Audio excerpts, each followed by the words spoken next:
प्रभु यीशु मसीह के पवित्र जलाली मधुर मीठे नाम में आप सबको जय मसीह की। आज मत्ती 13 अध्याय हम पढ़ने जा रहे हैं। यहाँ पे लिखा हुआ है, उसी दिन यीशु मसीह घर से निकलकर झील के किनारे जा बैठा और उसके पास ऐसी भीड़ इकट्ठी हुई कि वो नाव पर चढ़ गया और सारी भीड़ किनारे पर खड़ी रही। और उसने उनसे दृष्टांतों में बहुत सी बातें कही। एक बोने वाला बीज बोने निकला। बोते समय कुछ मार्ग के किनारे गिरे और पक्षियों ने आकर उन्हें चुग लिया।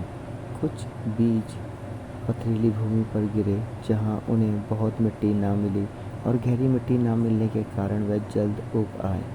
पर सूरज निकलने पर वह जल गए और जड़ ना पकड़ने से सूख गए।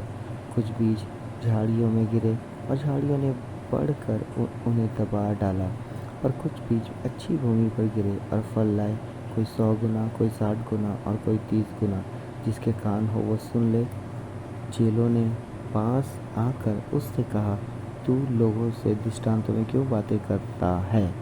उसने उत्तर दिया, तुमको स्वर्ग के राज्य के भेदों की समझ दी गई है, पर उनको नहीं, क्योंकि जिसके पास है उसे दिया जाएगा और उसके पास बहुत हो जाएगा। पर जिसके पास कुछ नहीं है, उससे जो कुछ उसके पास है वो भी ले लिया जाएगा। मैं उनसे दृष्टांतों में इसलिए बातें करता हूँ कि वह देखते हुए नहीं देखते और सुनते हुए नहीं सुनते और नहीं समझते। उनके विषय में यशायाह की ये भविष्यवाणी पूरी होती है, तुम कानों से तो सुनोगे पर समझोगे नहीं, और आँखों से तो देखोगे पर तुम्हें ना सूझेगा, क्योंकि इन लोगों का मन मोटा हो गया है और वे कानों से ऊंचा सुनते हैं और उन्होंने अपनी आंखें मूंद ली हैं। कहीं ऐसा ना हो कि वे आंखों से देखें और कानों से सुने और मन से समझे और फिर जाएं और मैं उन्हें चंगा करूं। और धन्य है तुम्हारी आंखें कि वे देखती हैं और तुम्हारे कान कि वे सुनते हैं, क्योंकि मैं तुमसे सच कहता हूँ कि बहुत से भविष्यवक्ताओं ने और धर्मियों ने चाहा कि जो बातें तुम देखते हो देखें पर ना देखी, और जो बातें तुम सुनते हो सुने पर ना सुने। अब तुम बोने वाले के दृष्टांत का अर्थ सुनो। जो कोई राज्य का वचन सुनकर नहीं समझता, उसके मन में जो कुछ बोया गया था उसे वो दुष्ट आकर छीन ले जाता है। ये वही है जो मार्ग के किनारे बोया गया था। और जो पथरीली भूमि पर बोया गया वो ये है जो वचन सुनकर तुरंत आनंद के साथ मान लेता है, पर अपने में जड़ न रखने के कारण वो थोड़े ही दिन का है।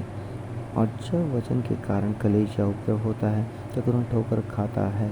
जो झाड़ियाँ बोया गया वह यह है जो वचन को सुनता है, पर इस संसार की चिंता और धन का धोखा वचन को दबाता है और वो फल नहीं लाता।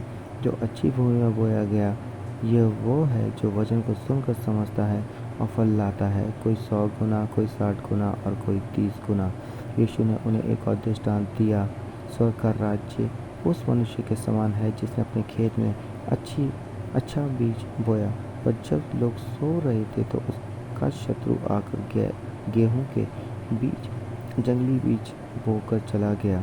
जब अंकुर निकले और बालें लगी तो जंगली दाने के पौधे भी दिखाई दिए। इस पर गृहस्थ के दासों ने आकर उससे कहा, हे स्वामी, क्या तूने अपने खेत में अच्छा बीज न बोया था? फिर जंगली दाने के पौधे उसमें कहाँ से आए? उसने उनसे कहा, ये किसी शत्रु का काम है। दासों ने उससे कहा, क्या तेरी इच्छा है कि हम जाकर उनको बटोर लें? उसने कहा, नहीं, ऐसा ना हो कि जंगली दाने के पौधे बटोरते हुए तुम उनके साथ गेहूं भी उखाड़ लो। कटनी तक दोनों को एक साथ बढ़ने दो, और कटनी के समय मैं काटने वालों से कहूँगा कि पहले जंगली दाने के पौधे बटोर कर जलाने के लिए उन्हें गट्ठे में बांध लो और गेहूं को मेरे खत्ते में इकट्ठा करो। उसने उन्हें एक और दृष्टांत दिया, स्वर्ग का राज्य राई के एक दाने के समान है, जिसे किसी मनुष्य ने लेकर अपने खेत में बो दिया। वो सब बीजों से छोटा तो होता है, पर जब बढ़ जाता है तब सब साग पात से बड़ा होता है और ऐसा पेड़ हो जाता है कि आकाश के पक्षी आकर उसकी डालियों पर बसेरा करते हैं। उसने एक और दृष्टांत उन्हें सुनाया, स्वर्ग का राज्य खमीर के समान है जिसको किसी स्त्री ने लेकर 3 पसेरी आटे में मिला दिया और होते होते वो सब खमीर हो गया। ये सब बातें यीशु ने दृष्टांतों में लोगों से कही और बिना दृष्टांत वो उनसे कुछ न कहता था कि जो वचन भविष्यवक्ता के द्वारा कहा गया था वो पूरा हो। मैं दृष्टांत कहने को अपना मुंह खोलूँगा, मैं उन बातों को जो जंगल की उत्पत्ति से गुप्त रही हैं प्रकट करूँगा। तब वह भीड़ को छोड़कर घर में आया और उसके चेलों ने उसके पास आकर कहा, खेत के जंगली दाने का दृष्टांत हमें समझा दे। उसने उनको उत्तर दिया, अच्छे बीज का बोने वाला मनुष्य का पुत्र है। खेत संसार है, अच्छा बीज राज्य की संतान और जंगली बीज दुष्ट की संतान है। जिस शत्रु ने उनको बोया वो शैतान है। कटनी जगत का अंत और काटने वाले स्वर्गदूत हैं। अतः जैसे जंगली दाने बटोरे जाते और जलाए जाते हैं, वैसा ही जगत के अंत में होगा। मनुष्य का पुत्र अपने स्वर्गदूतों को भेजेगा और वे उसके राज्य में से सब ठोकर के कारण को और कुकर्म करने वालों को इकट्ठा करेंगे और उन्हें आग के कुंड में डालेंगे, जहाँ रोना और दांत पीसना होगा। उस समय धर्मी अपने पिता के राज्य में सूर्य के समान चमकेंगे। जिसके कान हो वो सुन ले। स्वर्ग का राज्य खेत में छिपे हुए धन के समान है, जिसे किसी मनुष्य ने पाया और छिपा दिया। हमारे आनंद के जाकर अपना सब कुछ बेच दिया और उस खेत को मोल ले लिया। फिर स्वर्ग का राज्य के व्यापारी के समान है जो अच्छे मोतियों की खोज में था। जब उससे एक बहुमूल्य मोती मिला तो उसने जाकर अपना सब कुछ बेच डाला और उसे मोल ले लिया। फिर स्वर्ग का राज्य उस बड़े जाल के समान है जो समुद्र में डाला गया और हर प्रकार की मछलियों को समेट लाया। और जब जाल भर गया तो मछुए उसको किनारे पर खींच लाए और बैठकर अच्छी तो बर्तनों में इकट्ठा की और निकम्मी फेंक दी। जगत के अंत में ऐसा ही होगा। स्वर्गदूत आकर दुष्टों को धर्मियों से अलग करेंगे और उन्हें आग के कुंड में डालेंगे, जहाँ रोना और दांत पीसना होगा। क्या तुमने ये सब बातें समझी? उन्होंने उससे कहा, हाँ। उसने उनसे कहा, इसलिए हर एक शास्त्री जो स्वर्ग के राज्य का चेला बना है उस गृहस्थ के समान है जो अपने भंडार से नई और पुरानी वस्तुएं निकालता है।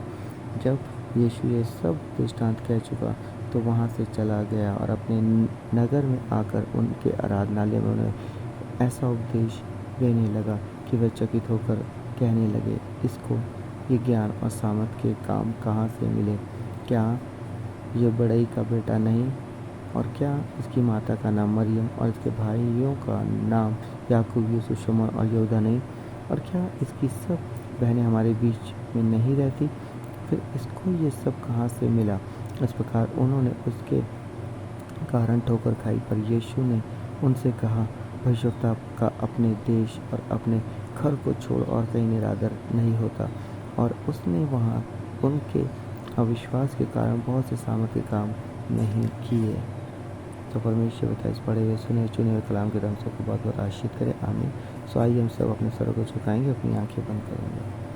हालेलुया। धन्यवाद धन्यवाद धन्यवाद धन्यवाद धन्यवाद। तो इब्राहिम, इसहाक, याकूब के पिता परमेश्वर और मसीह यीशु नासरी में स्वर्गीय पिता, हम आपकी जलाली छोड़ने के सम्मुख आते हैं प्रभु।